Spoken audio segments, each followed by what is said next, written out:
जी नमस्कार दोस्तों, मैं बात करना चाहता हूं कि आपकी कट ऑफ कितना निकलने वाली है, जिसमें हम हर कैटेगरी के बाद हिसाब किताब करेंगे इस वीडियो के माध्यम से।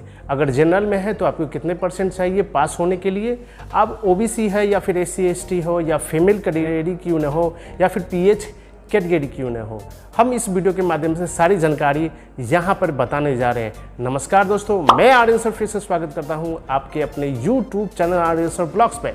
तो अगर चैनल को सब्सक्राइब नहीं किए हैं तो जल्द से जल्द चैनल को सब्सक्राइब करें और बेल आइकन घंटी को ज़रूर दबाएं।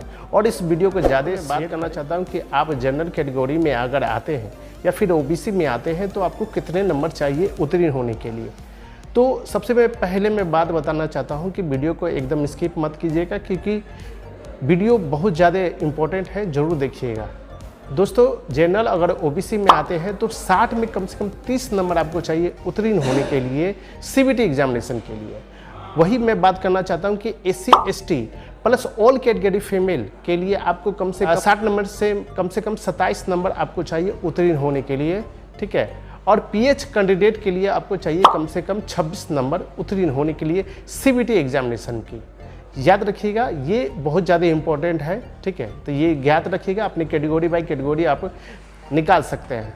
दूसरी बात कहा कि अगर आपका इंग्लिश में टाइपिंग है, ठीक है, तो इंग्लिश में कम से कम आपको चाहिए कम से कम उत्तीर्ण होने के लिए 30 सीट, ठीक है। 30 से जैसे ही कम लाते हैं आप जनरल ओबीसी तो आप उत्तीर्ण नहीं होते हैं टाइपिंग में, ठीक है। तो इंग्लिश टाइपिंग के लिए खास बात मैं आपको बता दिया हूँ कि 30 टाइपिंग स्पीड आपको चाहिए, उससे भी ज़्यादा आप ला सकते हैं। SC ST plus all category female के लिए अगर टाइपिंग इंग्लिश उत्तीर्ण होने के लिए कम से कम 27 नंबर लाना जरूरी होता है, ठीक है। आपका अगर 27 नंबर है तो आप उत्तीर्ण हैं। 27 नंबर से जैसे ही आप लाते हैं कम तो वो आप फेल हो जाएंगे। पीएच कैंडिडेट के लिए कम से कम 26 लाना अनिवार्य पड़ता है इंग्लिश टाइपिंग के लिए।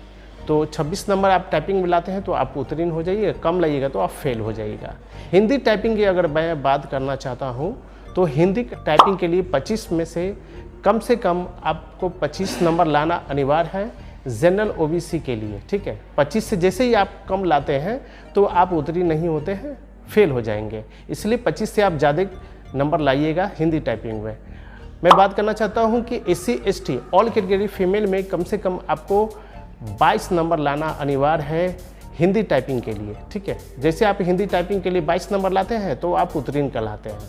पीएच कैंडिडेट के लिए हिंदी के लिए कम से कम आपको चाहिए 21.5 में अगर लाते हैं तो आप वहाँ पर उत्तीर्ण हो जाते हैं। तो आपको 25 में से 21.5 लाना है पीएच कैंडिडेट के लिए। SC ST plus all category के लिए 25 में कम से कम 22 नंबर लाते हैं हिंदी टाइपिंग में तो आप उत्तीर्ण हैं। वही जनरल ओबीसी में 25 में आपको 25 नंबर ही लाना है, ठीक है। उससे कम में लाते हैं तो आप फेल हो जाएंगे। तो ये कैटेगरी बाय कैटेगरी है, कट ऑफ आप निकाल सकते हैं। 2019 में भी इसी टाइप का हुआ था एग्जामिनेशन, और गलती भी भूल से ना करें कि दोनों में लाना अनिवार्य है दोस्तों, ठीक है। दोनों में पास होना अनिवार्य है। ये गुप्त सूचना भी मिली है कि दोनों टाइपिंग में पास होना बहुत ज़्यादा इम्पोर्टेंट है, ठीक है। तो इस बातों पर ज़्यादा ध्यान दीजिएगा। अपने कैटेगरी अगर नहीं ज्ञात है तो आप यहाँ से भी कट ऑफ निकाल सकते हैं कैलकुलेटर से कि 60 में 30 में कितना लाना है और 30 में टाइपिंग हिंदी और प्लस इंग्लिश 25 में कितना लाना है। तो इस बातों पर ध्यान दीजिए। फिलहाल की जो जानकारी था मैं यहाँ दे दिया हूँ। नेक्स्ट वीडियो में दोस्तों मिलते हैं, तब तक के लिए बहुत बहुत धन्यवाद।